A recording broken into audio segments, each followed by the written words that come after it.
کون سی عورتوں سے نکاح کرنا، شادی کرنا حرام ہے؟ دیکھیں، جن عورتوں سے نکاح کرنا، شادی کرنا مطلقاً حرام ہے، اللہ تعالیٰ نے ان کی تفصیل بیان کی ہے سورۃ النساء میں۔ اللہ رب العالمین نے ارشاد فرمایا، تم پر حرام کی گئی ہیں تمہاری مائیں اور تمہاری بیٹیاں اور تمہاری بہنیں اور تمہاری پھوپھیاں اور تمہاری خالائیں اور بھتیجیاں اور بھانجیاں اور تمہاری وہ مائیں جنہوں نے تم کو دودھ پلایا اور تمہاری رضاعی دودھ شریک بہنیں اور تمہاری بیویوں کی مائیں اور ان کی بیٹیاں جو تمہاری زیر پرورش ہیں، تمہاری ان بیویوں سے جن سے تم صحبت کر چکے ہو، اور اگر تم نے ان بیویوں سے صحبت نہ کی ہو تو ان کی بیٹیوں سے نکاح کرنے میں تم پر کوئی گناہ نہیں، اور تمہارے نسلی بیٹوں کی بیویاں،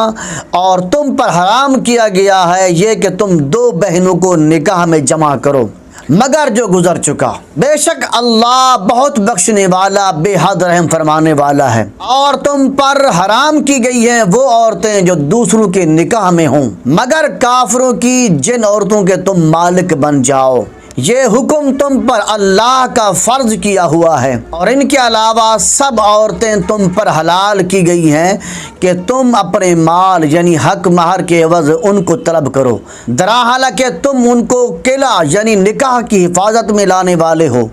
نہ کہ محض عیاشی کرنے والے ہو۔ پھر جن عورتوں سے نکاح کر کے تم نے حق مہر کے عوض لذت حاصل کی ہے تو ان عورتوں کو ان کا حق مہر ادا کر دو، یہ اللہ کا کیا ہوا فرض ہے۔ اور حق مہر مقرر کرنے کے بعد جس کمی بیشی پر تم باہم آپس میں راضی ہو گئے اس میں کوئی حرج نہیں ہے، بے شک اللہ خوب جاننے والا، بہت حکمت والا ہے۔ سورۃ النساء آیت نمبر 23 اور آیت نمبر 24 کا ترجمہ میں نے پیش کیا۔ ان دو قرآنی آیات کی روشنی میں محرمات نکاح جو ہیں یعنی جن کے ساتھ شادی کرنا حرام ہے وہ 3 طرح کی عورتیں ہیں۔ نمبر 1، محرمات نسب یعنی ماں حقیقی ہو یا سوتیلی ماں ہو، ان کے ساتھ نکاح کرنا ہمیشہ کے لیے حرام ہے۔ اسی طرح دادی یا نانی، دادی کے ساتھ اور نانی کے ساتھ بھی نکاح کرنا، شادی کرنا ہمیشہ کے لیے حرام ہے۔ اور اسی طرح بیٹی کے ساتھ بھی نکاح کرنا مطلقاً حرام ہے، اور اسی طرح پوتی یا نواسی کے ساتھ بھی نکاح کرنا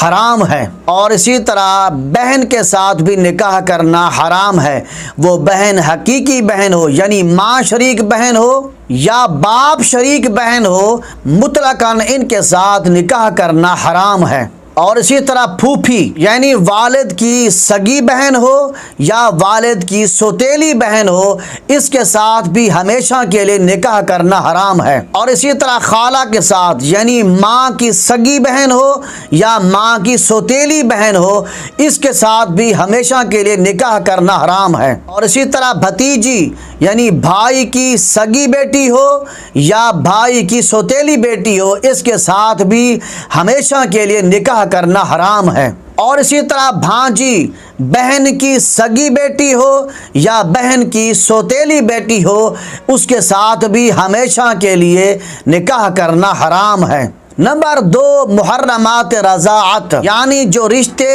نسب کے سبب حرمت والے قرار پاتے ہیں، یعنی وہی رشتے رضاعت یعنی دودھ پلانے کی وجہ سے بھی محرم بن جاتے ہیں۔ رضاعی ماں، رضاعی بیٹی، رضاعی بہن، رضاعی پھوپھی، رضاعی خالہ، رضاعی بھتیجی اور رضاعی بھانجی سے بھی ہمیشہ کے لیے نکاح نہیں ہو سکتا، بشرطے کہ دودھ چھڑانے کی مدت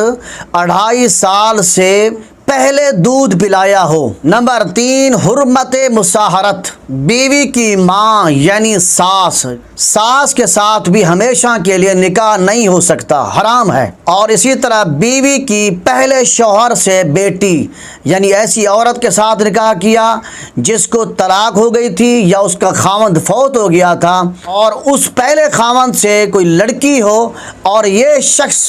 اس عورت سے صحبت کرنے سے پہلے اگر اس لڑکی کے ساتھ نکاح کرنا چاہتا ہے تو کر سکتا ہے، لیکن اگر اس عورت کے ساتھ نکاح کر کے صحبت کر لی تو اب اس بیٹی کے ساتھ جو پہلے شوہر سے ہے اس بیٹی کے ساتھ بھی ہمیشہ کے لیے نکاح کرنا حرام ہو گیا، اور اسی طرح بیٹے کی بیوی کے ساتھ بھی ہمیشہ کے لیے نکاح کرنا حرام ہے۔ یعنی اگر بیٹے نے بیوی کو طلاق دے دی یا بیٹا فوت ہو جائے تو اس بیٹے کا باپ اپنی بہو کے ساتھ نکاح ہمیشہ کے لیے نہیں کر سکتا۔